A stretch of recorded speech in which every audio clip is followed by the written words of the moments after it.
नमस्कार, मी आर.जे. श्रुती आणि आज एका अगदी महत्त्वाच्या विषयावर आपण गप्पा मारणार आहोत. सध्या सगळीकडेच एक विषय चर्चेत आहे आणि तो म्हणजे नाशिक महानगरपालिका निवडणुका. आणि यामध्ये युवा नेतृत्व आपल्या समोर असेल तेव्हा जरा आशा पल्लवित होतात. आणि म्हणूनच आज आपल्या विशेष गप्पा होणार आहेत अशाच एका नेतृत्वासोबत. आज आपल्यासोबत आहेत ॲडव्होकेट संदेश संजीव कुमार जगताप, जे प्रभाग क्रमांक 29 ड मधून अनुक्रमांक 2 इथे उभे आहेत आणि त्यांच्याशी आज आपण गप्पा मारणार आहोत. सगळ्यात आधी आपलं स्वागत आहे. नमस्कार. नमस्कार. आणि सगळ्यात पहिला प्रश्न माझ्या मनात हाच येतो, तो म्हणजे आपला राजकीय अनुभव किंवा आपली ही पहिली निवडणूक आहे. तर हा सगळा उत्साह याविषयी मला सगळ्यात आधी जाणून घ्यायचा आहे.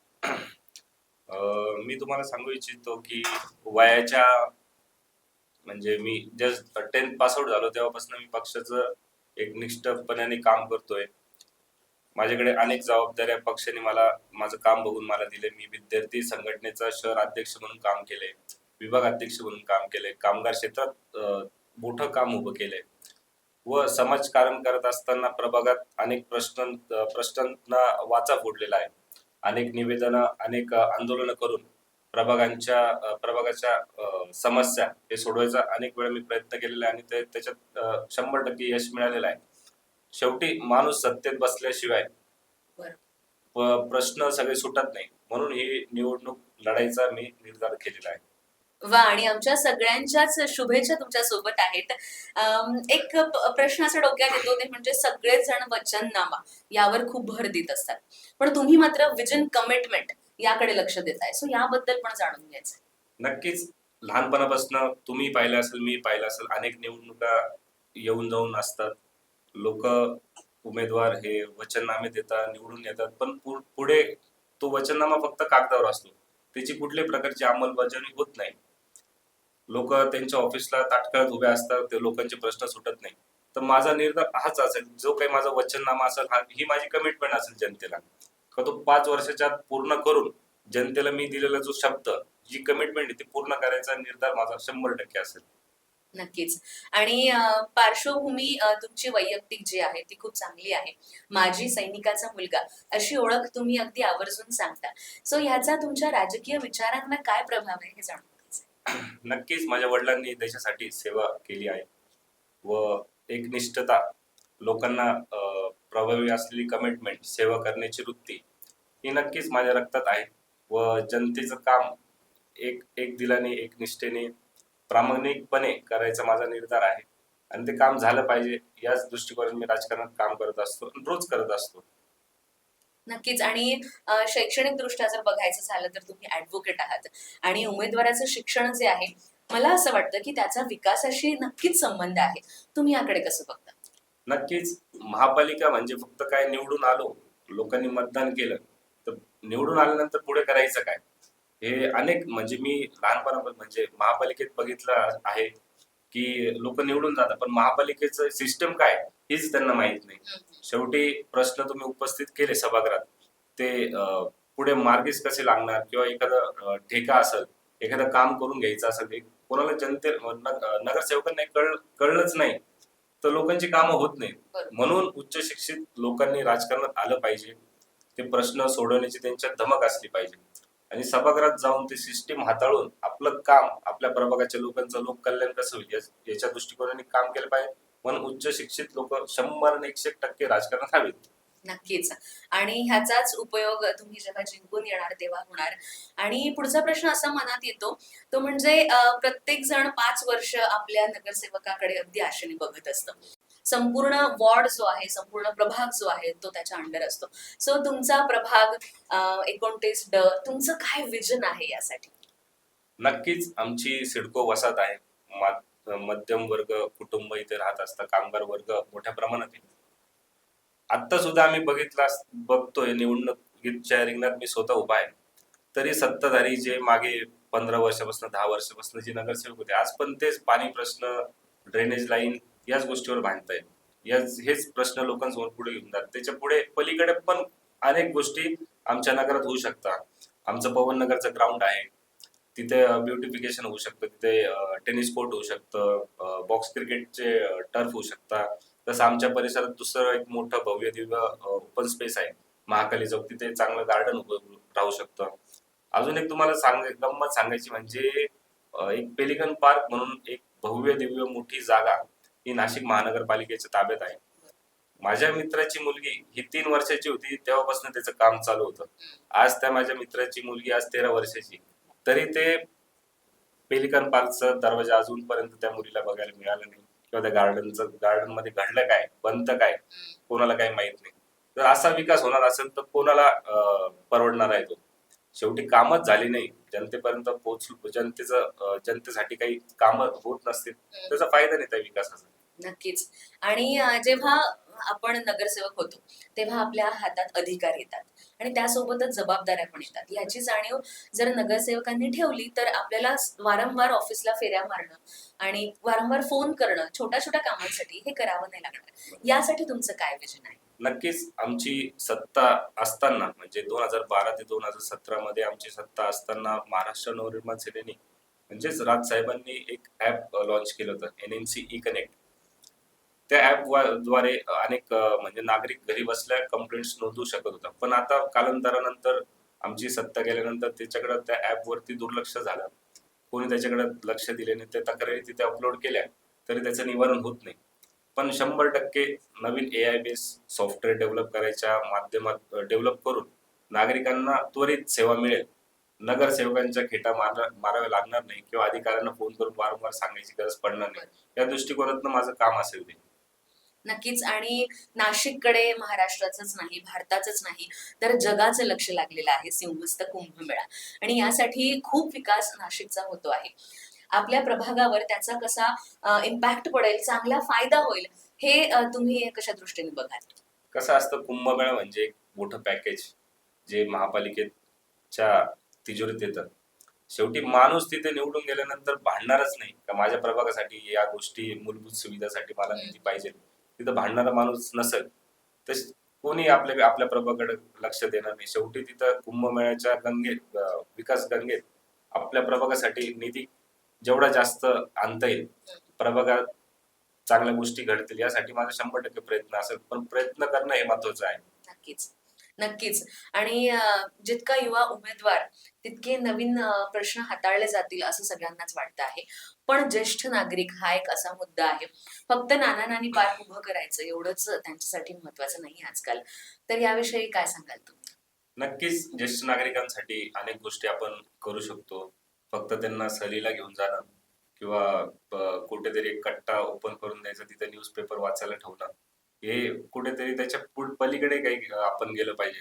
त्यांच्यासाठी एक मेडिएशन सेंटर आपण उभं करू शकतो, जिथे त्यांना जे काही प्रॉब्लेम्स असतील ते शेअर करतील एकमेकांसोबत. काही टेक्निकल लोक, डॉक्टर्स किंवा मग कोणी मीडिएशन करणारे लोक बरं. त्यांचे प्रॉब्लेम्स ऐकून ऐकून ते त्यांना योग्य दिशेला नेतील. असं काहीतरी केलं पाहिजे म्हणजे लोकांच्या जीवनात काहीतरी बदल घडवू आपण. यासाठी 100% आपण काम केलं पाहिजे. तसं मी करेलच. नक्कीच. आणि अगदी ज्वलंत प्रश्न ते म्हणजे युवा आणि बेरोजगारी हे सगळं येतं आणि युवक एखादा घरी आहे बसलेला म्हटल्यावर तो विषयच फार अवघड होतो. सो याविषयी प्रभाग प्रमुख म्हणून किंवा उमेदवार आता आहात तुम्ही युवाच, त्याच्यामुळे जास्त लक्ष ह्याकडे असेल का तुमचं? नक्कीच मी कामगार क्षेत्रात काम करत असताना सुद्धा अनेक वेळा कामगार उपायुक्त असतील, कलेक्टर असतील, कामगार मंत्री असेल, इथपर्यंत मी माझा थेट लढा दिला.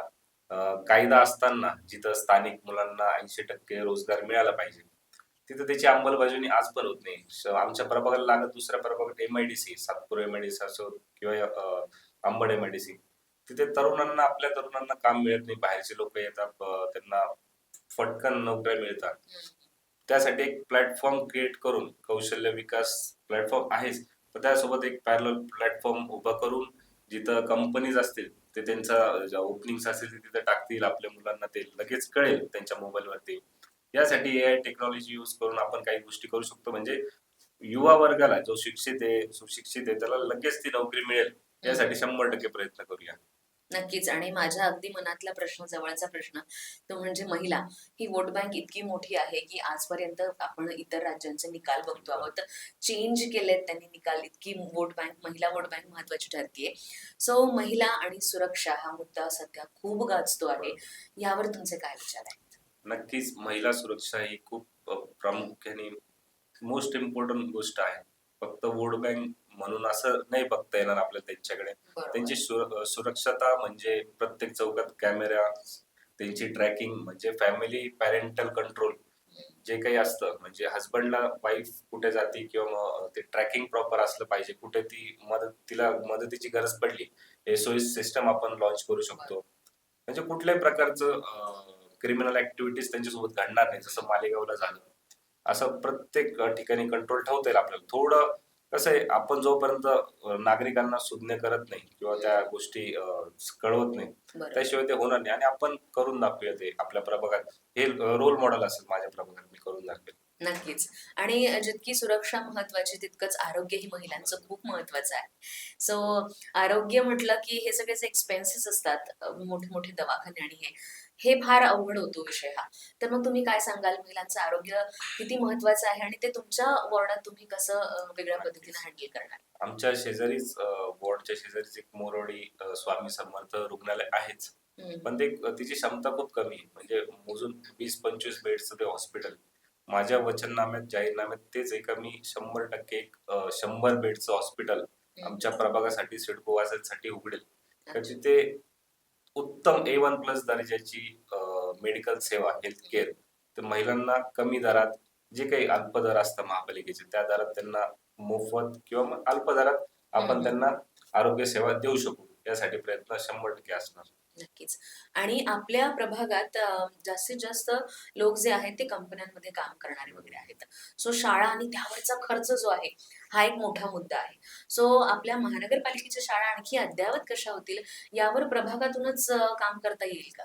100% करता येईल. आता माझ्या प्रभागात 4-5 शाळा आहेत जे महापालिकेच्या कंट्रोल खाली काम करतात. हं. तिथे जर शिक्षणाचा दर्जा सुधरवला, तर नक्कीच पालकांचे, तुमच्या आमच्यासारखे लोक आपले स्वतःची मुलं त्या शाळेत टाकतील. बरोबर. शेवटी दर्जा, जोपर्यंत शिक्षणाचा दर्जा वाढत नाही किंवा मग आज आपण महापालिकेची शाळा बघितलं का, ते SSC बोर्ड नुसार चालतं, स्टेट बोर्ड नुसार. तिथे जर आपण इंटरनॅशनल बोर्ड किंवा सेंट्रल बोर्ड, ICIC बोर्ड हं. आणायचा प्रयत्न केला, तर नक्कीच नागरिक ऍडमिशन घेतील तिथे आणि नक्की त्या शाळा अद्ययावत होतील. शेवटी डिजिटल ट्रान्सफॉर्मेशन फक्त ते पुष्कळ नाही. शेवटी तुमचा अभ्यासक्रम किती आपण पुढे नेतो ते पण महत्वाचं. तेव्हाच ते लोकांचं ओव्हरव्ह्यू चेंज होईल त्यासाठी. ओके. आणि प्रभाग खूप मोठा आहे आपला. हे सगळं हँडल करणं काय डोक्यात विचार सुरू आहेत? नक्कीच प्रभाग खूप मोठा आहे. आम्हाला फिरता फिरता नाकी नऊ आले. शेवटी एकदम शॉर्ट पिरियड मध्ये इलेक्शन, पण त्याच्या अगोदर बरेच राऊंड मारले मी. हं. प्रभागात अनेक लोकांच्या संपर्कात आहेच मी. पण शेवटी जोपर्यंत आम्ही डिवायडेशन करत नाही, प्रत्येक एक पॉप्युलेशन मागे एक माझं सेंट्रल ऑफिस असेल आणि प्रत्येक चार चार ऑफिस असतील माझे नगरसेवक झाल्यानंतर. नागरिक तिथे जाऊन तक्रारी किंवा काय असेल ते नोंदवू शकतात आणि तिथून सेंट्रलाइज काम चालेल. की असं नाही का त्या कोपऱ्याचा माणूस या कोपऱ्याला येऊन तक्रार देईल. नागरिकाला एकदम सेंटर म्हणजे जवळपास असं बरोबर. एक एरिया शोधून तिथे ऑफिसेस असेल आणि पुढचे जे काही नगरसेवकाच्या रिलेटेड जे काम असतात नागरिक सुविधेसाठी, हं. त्यासाठी माझं एकदम जेन्युइन काम असेल. नक्कीच. आणि मूलभूत सुविधा यावर सगळेजण बोलतात. आता युवा उमेदवार म्हटल्यावर नवीन कल्पना, नवीन संकल्पना, नवीन सगळं इम्प्लिमेंटेशन होईल, अशी अपेक्षा आम्हालाही असते. सो बरोबर. याबद्दल काय सांगाल? नक्कीच. आता आपण महापालिकेची निवडणूक म्हटलं का फक्त ते पाणी प्रश्न, ड्रेनेज प्रश्न, आरोग्य सेवा, रस्ते याच्या पलीकडे कोणीच पुढे जात नाही. हं. पण नक्की ह्याच्या पलीकडे पण अनेक गोष्टी, आपण 24 तास पाणीचा कधी विचार केलेला नाही. कधी आपण आता इंटरनेट ही एक प्रकारचा फंडामेंटल राईट झाले आज. बरोबर. फ्री इंटरनेट आपण कधी विचार केला नाही, कोणत्या नगरसेवकाने, कोणी महापालिकेने त्याचा विचार केला नाही. ते आपण आणू शकतो. डिजिटल लायब्ररी आपण आणू शकतो. असे अनेक जे काही नवीन युगातले जे काही गोष्टी त्या आपल्या प्रभागात सहज उपलब्ध करू शकतो, सहज आणू शकतो. यासाठी फक्त इच्छाशक्ती लागते आणि ते आपण करूया. नक्कीच. आणि आज तुमच्याशी गप्पा मारल्यानंतर माझ्या एक गोष्ट लक्षात आली आहे, की ह्या क्षेत्रात म्हणजे राजकारणात नवीन पिढी का हवी आहे, नवं नेतृत्व का हवं आहे, युवा नेतृत्व का आहे, हे मला नक्कीच कळलं. आपल्या प्रभागातील सगळ्या नागरिकांना अगदी मनापासून काय संदेश द्यावासा वाटतो? नक्कीच माझ्या नागरिकांना कळकळून विनंती आहे का तुम्ही सुज्ञ आहात, सगळं तुम्हाला माहिती आहे. शेवटी नगरसेवक निवडून दिल्यानंतर त्यांनी सभागृहात प्रश्न पण उपस्थित केले पाहिजे. अशिक्षित माणूस किंवा एखादा माणूस ज्याला फक्त ते नगरसेवक पद हवंय, तो तिथे जाऊन काय करणार? फक्त चार चौकात मिरवल की मी नगरसेवक झालो. पण शेवटी नागरिकांचे जर प्रश्न सुटणारच नसतील किंवा प्रश्न कसे सोडवायचे हे त्याचा मार्गच महापालिकेत माहीत नसेल, तर त्याचा फायदा नाही. म्हणजे आम्ही आणि मागच्या वेळेस पण बघितलं, नगरसेवक झाले पण 5-5 वर्ष संपून गेले, त्यांना ते काम कसं करायचं, महापालिका काय असते हेच माहित नाही. मी जवळून या सगळ्या गोष्टी बघितल्या.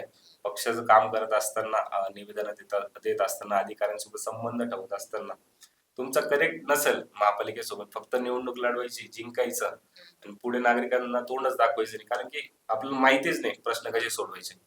तर आपण शेवटी मी अनेक गोष्टी जवळून बघितल्या आहेत. जर मला संधी दिली नागरिकांनी तर 100% प्रभागाचा विकास केल्याशिवाय मी राहणार नाही. 5 वर्ष निवडणुकीचे झाले का तेव्हा भूमिपूजन करत नाही बसणं, माझं उद्घाटन आणि नागरिकांसाठी त्या गोष्टी ओपन झालेल्या असतील, याच्यासाठी माझा प्रयत्न असेल. आणि माझ्या मतदार बंधूंना मी सांगेन की तुम्ही माझ्या पाठीशी खंबीरपणे राहा. मी तुमच्यासाठी 24 तास उपलब्ध असेल, हीच माझी कळकळून विनंती. आजचा पॉडकास्ट हा इतक्या महत्वाच्या गप्पांनी भरलेला होता आणि खरंच अगदी युवा उमेदवार काय वेगवेगळे बदल घडवून आणू शकतो, मूलभूत गरजांच्या पलीकडे जाऊन आपला प्रभाग कसा अद्ययावत करता येईल याविषयी विचार करू शकतो, हे मी आज जाणून घेतलं. आणि हे सगळं तुमच्या भविष्यासाठी फार महत्वाचं आहे. आणि म्हणूनच जाता जाता एक गोष्ट नक्की सांगेन, प्रभाग क्रमांक 29 ड अनुक्रमांक 2 ऍडव्होकेट संदेश संजीव कुमार जगताप यांच्या पुढील बटन नक्की दाबा आणि आपला प्रभाग जो आहे तो अगदी भविष्य उज्ज्वल असा नक्की तुम्ही करू शकता. धन्यवाद.